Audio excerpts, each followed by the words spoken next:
హెచ్చరిక, దైవజనుని హెచ్చరిక. చిన్నప్పుడు మా అమ్మగారు ఎలుకలు బోను పెట్టేవాడు. ఏంటంటే దాంట్లో ఎండు చేప ముక్క పెడితే ఆ ఎండు చేప ముక్క కోసం కకృతి పడి వెళ్ళేట పేగ్గానే వెనకాల దాని తలుపు మూసుకుపోద్ది. ఇంక రాత్రి అంతా కుయ్యమయ్యా తిరుగుతుంటుంది. తెల్లారి దాన్ని బట్టి బండకేసి కొట్టి ఏం చేస్తారండి, చంపేస్తారు. అలాగే ఈ రోజున సాతాను ఎర్రవేస్తున్నాడు, గాల వేస్తున్నాడు, మనుషుల్ని పట్టి వాడి వలలో చిక్కించుకుంటున్నాడు. ఒక సారాయి అనే ఎర, ఒక వ్యభిచారం అనే ఎర, ఒక ధనాశ అనే ఎర, ఒక లోకాశ అనే ఎర. ఏదో జరుగుద్ది, ఏదో ఇస్తాడు, ఏదో అవుతుంది అని అందులో తలబెడుతున్నారు. చివరికి దాంట్లో నుంచి బయటకు రావడానికి కుదరటం లేదు. చూడండి, సాతాను మనల్ని బంధించేస్తున్నాడు. పాపము చేయువాడు పాపమునకు బానిస, తాగేవాడు త్రాగుడుకు బానిస, వ్యభిచరించేవాడు వ్యభిచారానికి బానిస, అబద్ధాలు ఆడేవాడు అబద్ధాలకి బానిస. మీరు బూతులు తిడతారా? బూతులు తిడతారా? కొంతమందికి భాషే బూతుగా మారిపోయింది. జాగ్రత్త, మనం దేవుని బిడ్డలమైన తర్వాత మన నాలుక అదుపులో ఉండాలి. మీ నోట బూతులు రాకూడదు. అది అలవాటు అయిపోయిందండి నాకు. ఆ బూతులకు బానిస అయిపోయావన్నమాట. నీ మనసు దేంతో నింపుకుంటావో నీ నోరు అది మాట్లాడుతుందండి. హృదయము నిండి ఉన్న దానిని బట్టి నోరు మాట్లాడుతుంది. ఎట్నుంచి వస్తుంది అనొద్దు.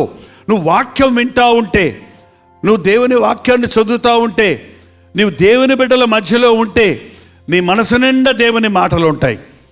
ఈ రోజున ప్రతి ఒక్కరూ ఏదో ఒక పాపానికి బానిసయ్యారు, ఏదో ఒక చెడు స్వభావానికి చెరపట్టబడి ఉన్నారు.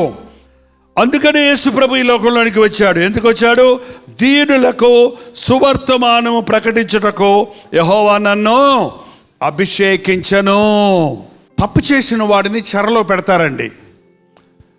చెరసాల్లో ఉన్న మనుషులకి స్వేచ్ఛ ఉండదు. ఆ యొక్క జైలర్ ఏం చెబుతాడో, ఎప్పుడు బయటకు పంపుతాడో అప్పుడు బయటికి వెళ్ళాలి. బయటకంటే చెరసాలలోనే బయటికి, అతని సెల్లో నుంచి బయటికి. వాళ్ళు ఏం పెడతారో అదే తినాలి, ఏం పని చెప్తారో చెయ్యాలి. అలాగ ఒక అలవాటు పడిపోయి ఒక స్వేచ్ఛగా బతకలేని బతుకులో ఉంటారు.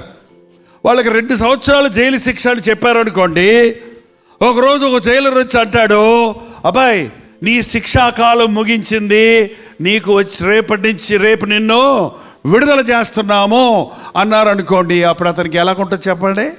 ఎలాగుంటుందండి? ఎంత సంతోషంగా ఉంటుంది చెప్పండి? పాపానికి బానిసలైపోయిన మనకి మన జరిమానాలు కట్టి మన శిక్షా ఫలాన్ని తాను అనుభవించి మనకు విడుదల ప్రకటించడానికే యేసు ప్రభు ఈ లోకంలోనికి వచ్చి ఉన్నాడు.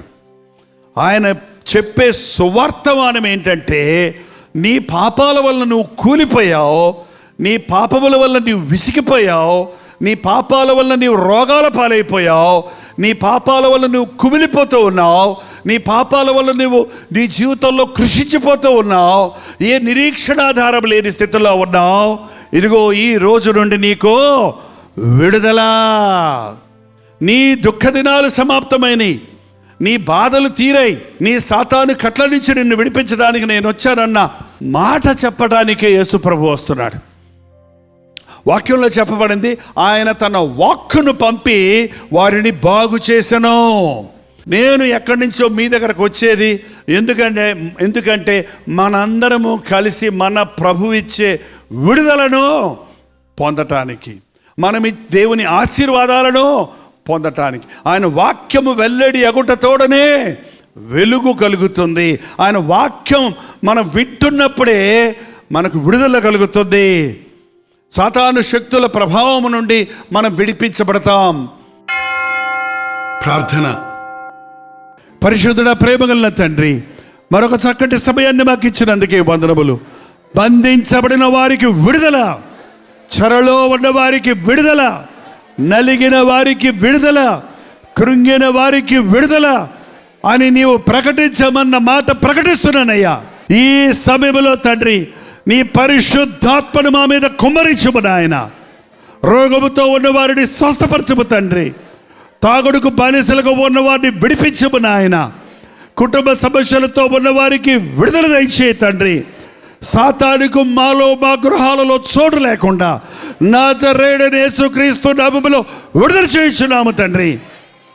సాతానుకు చేసిన బానిసత్వం చాలయ్యా, నీ సాక్షులుగా బ్రతుకుతామన్న తీర్మానంతో ఇక్కడి నుంచి వెళ్ళడానికి సహాయము చేయము.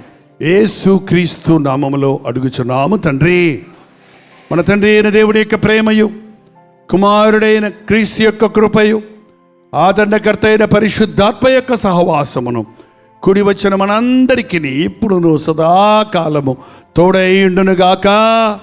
ఆమేన్, ఆమేన్, ఆమేన్.